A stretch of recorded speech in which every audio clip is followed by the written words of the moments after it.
በኢትዮጵያ በርካታ ወጣቶች በስፖርት ውርርድ ወይም ቤቲንግ የተነሳ ያልተገባ ልማድ ውስጥ ገብተዋል። ይህ ደግሞ ብዙ ወጣቶች ወደ ውርርድና ቁማር እንዲሳቡ ያደረጋቸው ስለመሆኑ ይገለጻል። ከዚህም ባሻገር በርካታ ኢትዮጵያውያን ወጣቶች ወደ አደንዛዥ እጽና ሌሎችም አጉል ልማዶች እየተሳቡ ስለመምጣታቸው ይነገራል።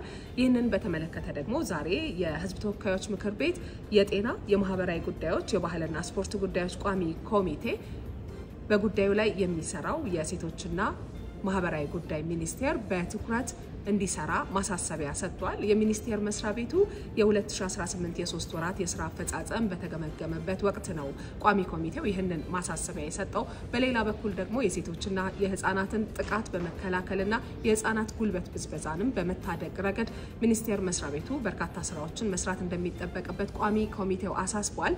ዛሬ በዜና ኢትዮጵያ ከተመለከትናቸው ጉዳዮች መካከል አንደኛው ይህ ነው። ዜና ኢትዮጵያን በኢቲቪ ዜና ቻናል በዶት ስትሪም እና በዲጂታል አማራጮች እንድትከታተሉ እንጋብዛችኋለን።